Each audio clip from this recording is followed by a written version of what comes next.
काल संध्याकाळी भारताच्या राजधानीमध्ये दिल्लीमध्ये एक दहशतवादी हल्ला झाला. यामध्ये एक सुसाईड अटॅक झाला. तो व्यक्ती कारमध्ये बसला होता, त्याने कारमध्ये बसून बॉम्बस्फोट केला. आज बरोबर एक दिवसानंतर दुपारी 12:30 वाजता पाकिस्तानची राजधानी इस्लामाबादमध्ये इस्लामाबादच्या डिस्ट्रिक्ट कोर्टाच्या दारात एक व्यक्ती अशाच पद्धतीनं कारमध्ये बसला होता. कारचा बॉम्ब ब्लास्ट झाला. भारतामध्ये आतापर्यंत 13 लोकांचा यामध्ये मृत्यू झालाय.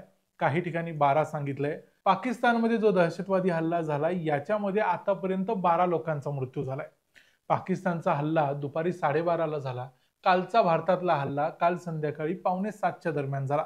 भारतात आणि पाकिस्तानात सेम ज्या घटना घडलेल्या आहेत, म्हणजे भारताच्या राजधानीत, पाकिस्तानच्या राजधानीत, भारतामध्ये कारमध्ये सुसाईड अटॅक, पाकिस्तानमध्ये सेम, हे सगळं योगायोगानं घडलंय की हे सगळं मुद्दाम घडवून आणलं गेलंय? या गोष्टीचा विचार करूया. कारण पाकिस्तानला अशा पद्धतीचे फॉल्स फ्लॅग ऑपरेशन्स करायची सवय आहे. म्हणजे जसं आता असं एखादं ऑपरेशन झालं की त्यांनाही म्हणता येईल की आम्हीही दहशतवादाने पोखरले गेलोय, आम्हाला देखील दहशतवादाचा त्रास होतोय, आम्ही तुमच्याकडे दहशतवाद कशाला करू. त्यामुळे पाकिस्ताननं खरोखर हे घडवून आणलंय की याच्या मागे खरोखरच कुठल्या दहशतवादी संघटनेचा हात आहे? याचा विचार आजच्या या व्हिडिओमध्ये करूया. मी आहे रणजित यादव आणि तुम्ही पाहताय द मराठी बाणा. पाकिस्तानच्या राजधानीमध्ये इस्लामाबादमध्ये डिस्ट्रिक्ट कोर्टामध्ये एक गाडी पार्क केली होती, ज्यामध्ये आयईडीची स्फोटकं होती. ही स्फोटकं असलेली गाडी, तो गाडीत असलेला व्यक्ती कोर्ट हाऊसमध्ये घेऊन जाण्याचा प्रयत्न करत होता, पण त्याला कोर्ट हाऊसमध्ये जाऊ दिलं नाही. म्हणून त्यानं अखेर कोर्टाच्या बाहेर आला आणि पोलिसांच्या गाडीच्या जवळ आपली गाडी घेतली आणि तिथं थोडीफार लोकांची देखील वर्दळ होती, अशा ठिकाणी गाडी घेतली आणि तिथं ती गाडीमधली स्फोटकं डिटोनेट केली, म्हणजे त्याचा स्फोट केला, ज्यामध्ये आतापर्यंत 12 लोक मृत आहेत आणि जवळजवळ 20-25 लोक जखमी आहेत, अशी आता माहिती मिळते. पाकिस्तानची जी नॅशनल टेलिव्हिजन आहे PTV यांनी अशा पद्धतीने रिपोर्ट केलाय. आता पाकिस्तानच्या कोर्टाच्या दारात अशा पद्धतीनं दहशतवादी हल्ला कोण करेल? अर्थात भारत तर अशा पद्धतीचा दहशतवादी हल्ला करणार नाही आणि जो कुणी व्यक्ती आहे त्याने कोर्टामध्ये जाण्याचा देखील प्रयत्न केला होता. त्यामुळे पाकिस्तानकडे या व्यक्तीचं CCTV फुटेज असेल, इतर गोष्टी असतील, त्यामुळे भारताचा संबंध डेफिनेटलीच नसेल, ही गोष्ट झालीच. पण पाकिस्तानला याच्यामध्ये वाटतंय की याच्यामध्ये तेहरीके तालिबान पाकिस्तान या दहशतवादी संघटनेचा हात आहे, जी अफगाणिस्तानमधून काम करते. म्हणून तर अफगाणिस्तान बरोबर पाकिस्तानचं जे एक युद्ध झालं मागच्या काही दिवसापूर्वी, त्यानंतर मग दोघांच्या मध्ये सीज फायर झाला. आता पुन्हा एकदा लढाईच्या तयारीत आहेत. ह्या सगळ्या गोष्टींच्या मागे तेहरीके तालिबान पाकिस्तान ही दहशतवादी संघटना आहे, जिला पाकिस्तान दहशतवादी संघटना म्हणतोय. म्हणजे अर्थातच पाकिस्तानला या दहशतवादी संघटनेचा त्रास असणार आहे. तर यांनी ही घटना घडवून आणलेली आहे असं पाकिस्तानचं मत आहे. तर ही घटना जिथं घडलेली आहे ती जर बघितली तर मात्र असं वाटतं की ही घटना या तेहरीके तालिबाननं घडवलेली नसून ही पाकिस्तानच्या सरकारनंच घडवून आणलेली असू शकते. कारण पाकिस्तानच्या इस्लामाबाद, लाहोर या संपूर्ण पट्ट्यामध्ये, पंजाबच्या पट्ट्यामध्ये पाकिस्तानचे पूर्वीचे पंतप्रधान असणारे इम्रान खान यांचं वर्चस्व आहे. त्यांच्या पक्षाचं म्हणजे तेहरीके इन्साफ या पक्षाचं देखील इथं वर्चस्व आहे. त्यामुळं हे घटना अशी असू शकते, कारण मागच्या 27वी जी अमेंडमेंट पाकिस्तान सरकारने केली, ज्या अमेंडमेंटनुसार कोर्टाकडे असलेले अधिकार जवळजवळ काढून घेण्यात आले आणि जे काही अधिकार आहेत ते सगळे आर्मीला आणि आर्मी प्रमुख असणाऱ्या आसिम मुनीर यांना दिले गेले. आसिम मुनीर यांना सगळे अधिकार दिल्यानंतर या इस्लामाबाद कोर्टामध्ये असणाऱ्या वकिलांनी त्याच्या विरुद्ध निदर्शनं केली होती.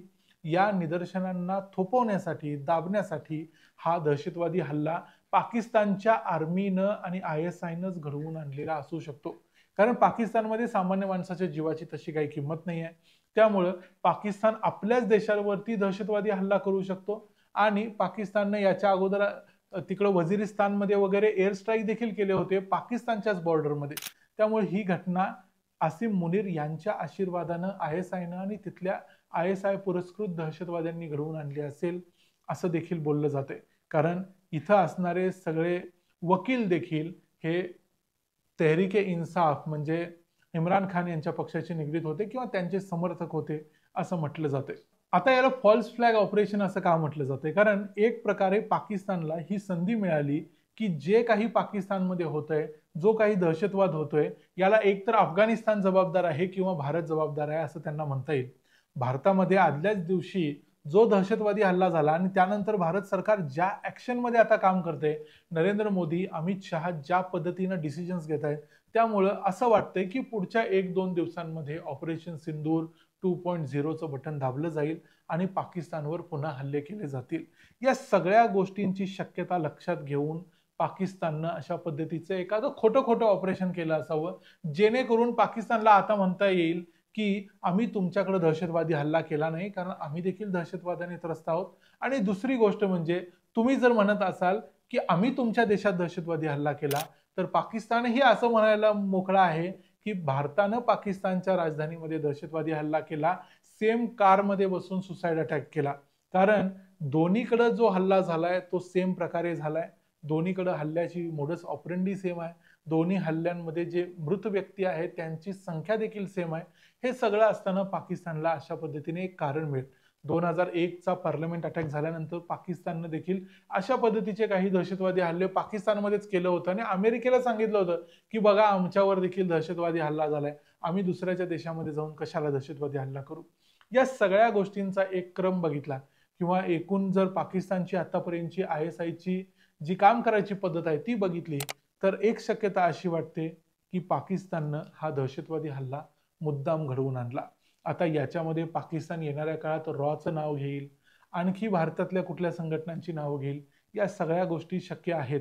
आणि आता पाकिस्तानचे जे डिफेन्स मिनिस्टर आहेत त्यांचं ख्वाजा आसिफ यांचं जे स्टेटमेंट आलंय त्यामध्ये देखील यांनी असंच म्हटलंय की पाकिस्तान स्टेट ऑफ वॉरमध्ये आहे, म्हणजे युद्धात ऑलरेडी आहे आणि पाकिस्तानचे जे शत्रू आहेत ते जे काही करतायत त्याला योग्य उत्तर दिलं जाईल. म्हणजे एक वेळेला ते अफगाणिस्तान आणि भारत दोघांना टार्गेट करायचा प्रयत्न करतायत, दोघांच्याकडे बोट दाखवायचा प्रयत्न करतायत, कारण त्यांना भारतामध्ये जे ऑपरेशन झालेलं आहे, जो दहशतवादी हल्ला झालाय त्याला देखील काउंटर करायचा आहे. त्याच्यासाठी एक उत्तर म्हणून त्यांच्याकडे आता हा दहशतवादी हल्ला आहे. या पाकिस्तानमध्ये झालेल्या दहशतवादी हल्ल्याबद्दल तुमचं काय मत आहे?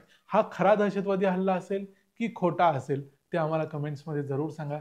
व्हिडिओ आवडला असेल तर व्हिडिओला लाईक करा, चॅनलला सबस्क्राईब करा. पुन्हा भेटू पुढच्या व्हिडिओमध्ये. तोपर्यंत पाहत रहा द मराठी बाणा. जय हिंद, जय महाराष्ट्र.